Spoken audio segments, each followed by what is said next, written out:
Պարոն քաղաքապետ, հարգելի գործընկերներ, սիրելի երևանցիներ, ես շատ կարճ կուզենամ մեկ այլ ոչ պակաս կարևոր թեմայի մասին հիմա ելույթ ունենամ։ 2019 թվականի դեկտեմբերին ավականու որոշմամբ ստեղծվեց կանաչապատում և շրջակա միջավայրի պահպանության ՀՕԱԿ-ը։ ՀՕԱԿ-ին հատկացվեց նախորդ կանաչապատման աշխատանքներին տրամադրվող բյուջեի կրկնակին 3 միլիարդ 400 միլիոն դրամ և աշխատակիցների քանակը կրկնապատկվեց դառնալով մոտ 1000։ Այս ամենով հանդերձ մեկ տարի անց կարելի է ասել, որ չենք տեսնում սպասված արդյունքը և ես փորձեմ մի քանի օրինակով հիմնավորել ասածս և ընդգծել բաց մնացած տեղերը։ Մասնավորապես, մանումենտի և առավել հայտնի Սարալանջի հատվածը ոռոգման ցանցով ապահովելու համար ծախսվեց մեծ գումարներ։ Խոստացվեց կանաչապատել այդ հատվածը, բայց մեկ տարի անց մենք տեսնում ենք այն, ինչ կար նախկինում, չոր խոտ և հեռվից շողացող ոռոգման համար նախատեսված ջրատար խողովակներ։ Հաջորդը մեզ խոստացվեց եզրաքարերը ծածկող թփեր տնկվեն և մեկնարկը տրվեց դեռ 2020 թվականի սկզբին, բայց կարծես ևս շարունակություն չեղավ։ Ինձ հետաքրքիր է տնկվեցին արդյոք այդ 500,000-ից ավել եզրը ծածկող թփատեսակները, որը խոստանում էր նախապես կանաչապատման ՀՕԱԿ-ը։ Դեռ 2020 թվականին սկզբին աշխատանքների մեկնարկում մայրաքաղաքի տարբեր փողոցներում իրականացվեցին չմապատման եղանակով կանաչապատման աշխատանքներ, բայց մեկ տարի անց չոռոգվելու պատճառով կամ անխնամ չոռոգվելու պատճառով այդ հատվածները կրկին ամայացել են։ Նախագիծը ներկայացնելիս խոստացվեց տոտալ բարեփոխումներ և նոր մոտեցումներ կանաչապատման ոլորտում, ըստ որի քաղաքի կանաչապատ տարածքները պետք է համալրվեր նոր դեկորատիվ և թանկարժեք ծառաթփատեսակներով պարոնմարության և շեշտը հիմնականում դրված էր, որ մայրաքաղաքի փողոցներում կտեսնենք առնվազն 5 տարեկան կայացած տնկված կամ տնկվող ծառեր։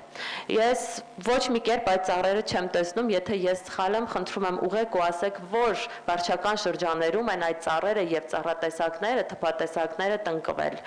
Էդման աշխատանքների մասով դրանք ևս շատ թերի են, բայց մնացին շատ ու շատ այգիների և պուրակների պատշաճ խնամքի և բարեկարգման հարցեր ևս։ Այն վարչական տարածքում, որտեղ ես եմ ապրում, Մալացիա Սեբաստիա և մասնավորապես Այազյան մասիվում կա 2 փոքր այգի, որտեղ նաև իմ երեխան է գնում, որ խաղա, բայց այդ այգին ևս խիստ անբարեկարգ վիճակում է գտնվում և այս հարցերին և նմանատիպ այգիներին որևէ լուծում չտրվեց։ Նման օրինակ, բաց թողումները և չիրականացված խոստումները ամբողջացնելով հարց է առաջանում, որ այս կառույցի նպատակը, եթե այն չէր ապահովելու ակնհայտ փոփոխություններ և քաղաքի տեսքի ապահովում, ապա ինչի ստեղծվեց։ Մայրաքաղաքի փողոցներում, այո, այսօր տեսանելի են մի քանի ծաղկատեսակներ են տնկվում, հետո կարճ ժամանակ հետո դրանք կամ անհետանում են, կամ հանում են, բայց այս ամենը արվում էր մինչև ՀՕԱԿ-ի ստեղծվելը, մինչև 1000 հոգի աշխատող ունենալ կառույց ստեղծելը, մինչև 3-4 միլիարդ դրամ ՀՕԱԿ-ին տալը։ Չեմ ուզում այն տպավորությունը ստեղծվի, որ ես ՀՕԱԿ-ի գոյությանը դեմ եմ կամ քիչ կամ շատ արված աշխատանքներին և նաև ուզում եմ նշել, որ ես շատ ոգևորված էի ՀՕԱԿ-ի ստեղծման համար և ինքս ներգրաված եմ եղել այս ՀՕԱԿ-ի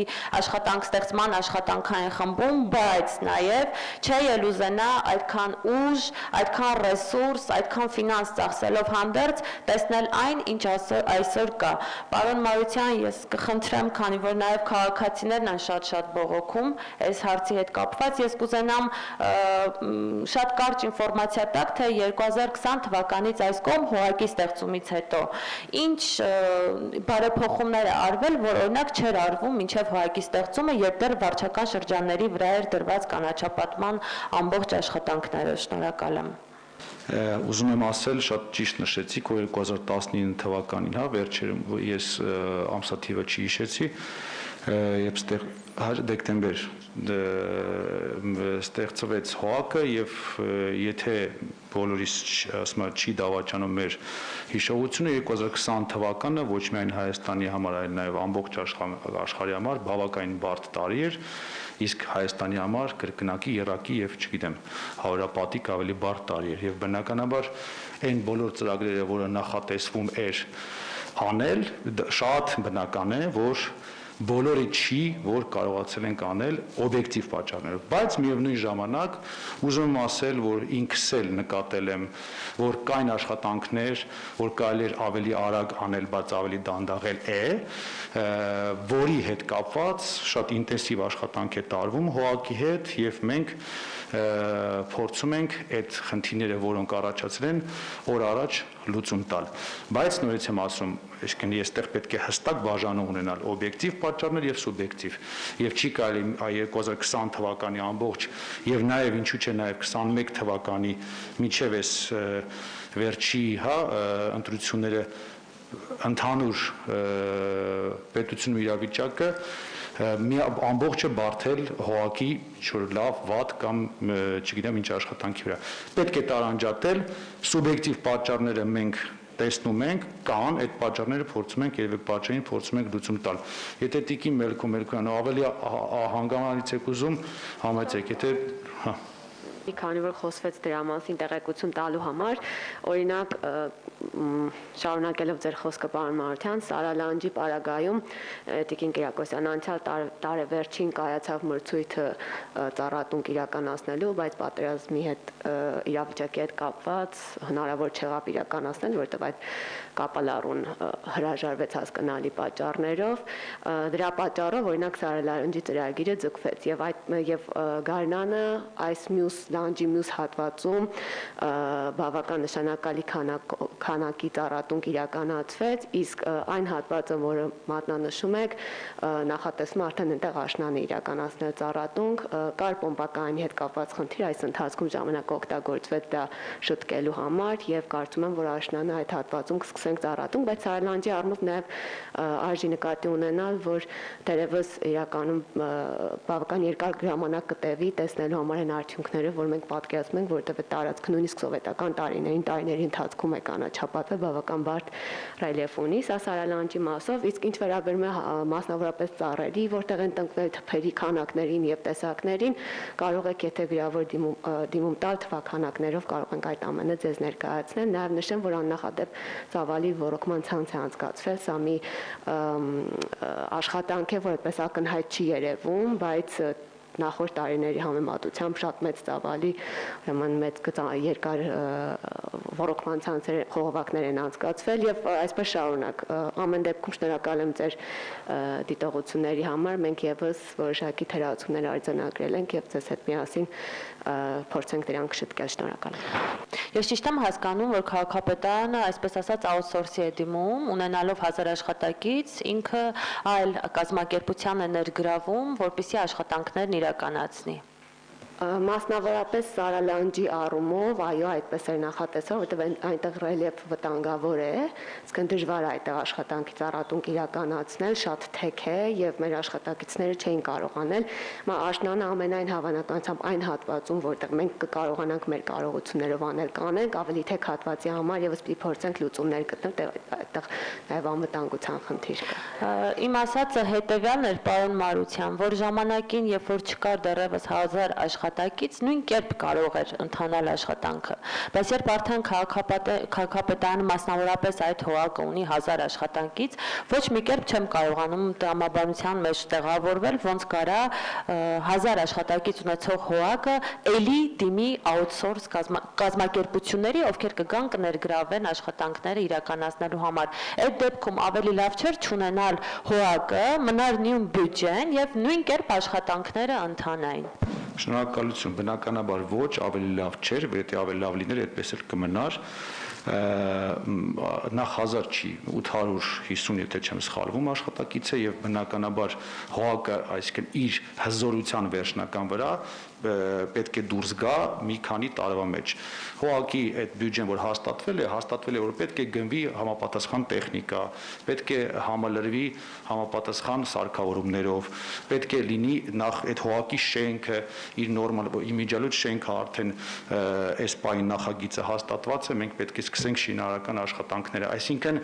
իր հզորության վրա վերջնական ինչ-որ ժամանակ է պահանջում։ Ես արդեն նշեցի, որ 2020 թվականին գրեթե ամբողջ 2020 թվականը թե տեխնիկայի գնման առումով, թե շենքի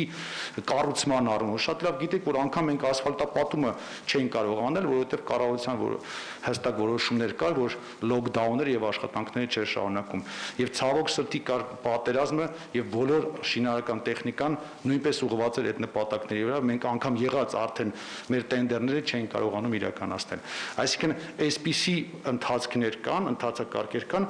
որը պետք է հասցնենք իր հզորության վրա։ Ես ուզում եմ նաև նշել, որ բնականաբար այս պայն հողակը իր վերջնական հզորությանը չի հասել, թե տեխնիկայի առումով, թե սարքավորումների, թե մարդկանց։ Իսկ ընթացքում աշխատանքներ բնականաբար լինելու են տարբեր տիպի աշխատանքներ, որը այո, թեկուզ 850 աշխատակից ունեցող հողակը ինքը չի կարողանալու անել, դրա համար հատուկ մասնագետներ են պետք լինելու։ Չգիտեմ, կարող է օրինակ ժայռի պայթեցման աշխատանքներ լինի, մենք չունենք այդպիսի մասնագիտություն հողակում։ Պետք կլինի կհրավիրենք դա կանի։ Ես նշեցի, որ չգիտեմ 32,000 աշխատակից ունի ընդհանուր համակարգը քաղաքապետարանի, բայց երբ որ EBRD-ի հետ համատեղ մենք ավտոբուսների տենդերը գրում էինք, չունենք 32,000 ոչ թե 1000, 32,000 մարդու մեջ չունենք մասնագետ, որը կարող էր այնպիսի տենդերի բնութագիր տեխնիկական գրել, որը մենք կարող ենք միջազգային ստանդարտներով դնել EBRD-ի հետ համատեղ այդ մրցույթը եւ որ ճիշտ ընտրություն լիներ։ Եվ մենք այո հրավիրեցինք մարդ գումարներ հատկացրեցինք դրա համար, որպեսզի այդ տենդերը գրենք։ Սա այսպես է, նույնը տեղի ունենում մետրոյի համար, մետրոյի հիմա նախագծի համար մենք ինչ ենք երկփուլ դրել, որովհետև չկա մասնագետ, որը կարող է հստակ մեզ մոտ գրել այդ տեխնիկական բնութագիրը։ Դրա համար դրվել է երկփուլ մեր այդ մրցույթը, որ մասնակիցները գրեն տեխնիկական բնութագիրը, առաջին փուլում, երկրորդ փուլով մենք այդ տեխնիկական բնութագիրը օգտագործելով նոր դնենք նախագծի տենդերը, այսքանը ավելի կարճ չէի կարող, շնորհակալություն։